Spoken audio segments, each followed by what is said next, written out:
Welcome to Basic Education. Let's learn together.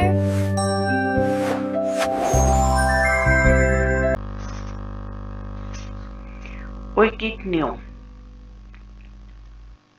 ঐকিক নিয়ম কাকে বলে? প্রথমে একটি জিনিসের মান বের করে তাকে ভিত্তি ধরে একাধিক জিনিসের মান বের করার নিয়মকে ঐকিক নিয়ম বলে। ঐকিক নিয়মের ক্ষেত্রে অজানা মান ডান দিকে রাখতে হয়। ঐকিক নিয়মের ক্ষেত্রে মান কম হলে ভাগ করতে হয় ও মান বেশি হলে গুণ করতে হয়। 12টি আমের দাম 264 টাকা, এরূপ 35টি আম ক্রয় করতে কত টাকার প্রয়োজন? তাহলে আমের সংখ্যা কয়টি? 12টি। 12টি আমের দাম কত? 264 টাকা। তাহলে 35টি আম ক্রয় করতে কত টাকার প্রয়োজন? আমরা জানি যে যদি কোনো অজানা রাশির মান বের করতে চাই তাহলে সেই অজানা রাশিটা আমাদের অঙ্ক সাজানোর সময় ডান দিকে রাখতে হয়। এখানে টাকা বের করতে বলা হয়েছে, কত টাকার প্রয়োজন টাকা বের করতে বলা হয়েছে, তাই আমি টাকাটা অঙ্ক সাজানোর প্রথম লাইনে ডান দিকে রাখবো। তো কি লিখলাম? 12টি আমের দাম 264 টাকা।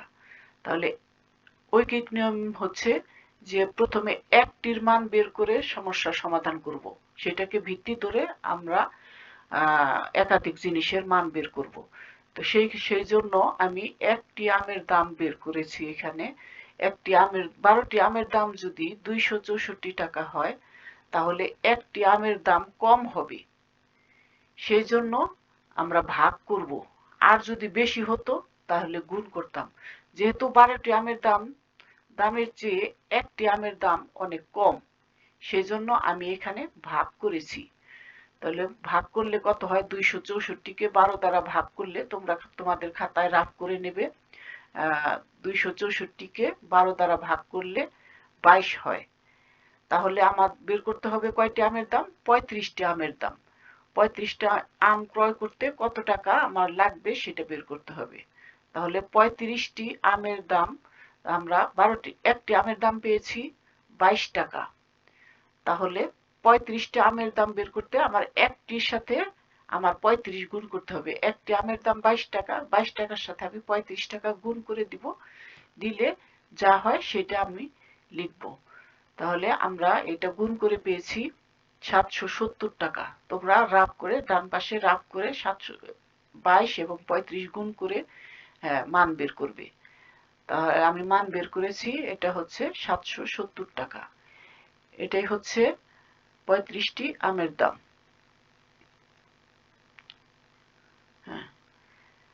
আচ্ছা, আরেকটা অঙ্ক দেখো 25 পৃষ্ঠায়। তানিয়া 192 টাকা দিয়ে 8টি কমলা কিনলো। যদি সে 3টি কমলা কিনতো তবে তার কত টাকার প্রয়োজন হতো? কত টাকা দিয়ে 192 টাকা দিয়ে কয়টি কমলা কিনলো? 8টি কমলা কিনলো। যদি সে 3টি কমলা কিনতো তবে তার কত টাকার প্রয়োজন হতো? তাহলে এখানে কি চেয়েছে? কি বের করতে বলা হয়েছে? কত টাকা। তাহলে এখানেও আমি টাকার সংখ্যাটা ডান দিকে রাখবো। তাহলে আমি লিখবো 8টি কমলার দাম। এটা যেহেতু আমার টাকার সংখ্যা ডান দিকে রাখতে হবে, সেই জন্য আমি 8টি কমলা আগে লিখলাম এবং 192 টাকা পরে লিখলাম। ঐকিক নিয়মের সাজানোর সময় যে সংখ্যাটা যে অজানা রাশির মান বের করতে হবে সেটা ডান দিকে রাখতে হয়, তাই আমি উল্টিয়ে লিখেছি। 8টি কমলা আগে লিখেছি, 192 টাকা পরে লিখেছি। 8টি কমলার দাম 192 টাকা।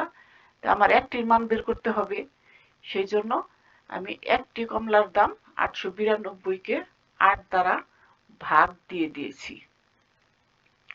তাহলে 3টি কমলার দাম 192 ভাগ 8 হচ্ছে একটির দাম, তার সাথে 3টি কমলার দাম আবার একটু বেশি, সেই জন্য আমি 3 দ্বারা পরে আবার গুণ করে দিয়েছি। তাহলে আগে প্রথমে ভাগের কাজ করব। 192কে আমি 8 দ্বারা ভাগ করেছি, ভাগ করলে ফল হয় 24। 24কে আমি আবার 3 দ্বারা গুণ করেছি, 3 24-এ 72। তাহলে আমার 72 টাকা প্রয়োজন হতো।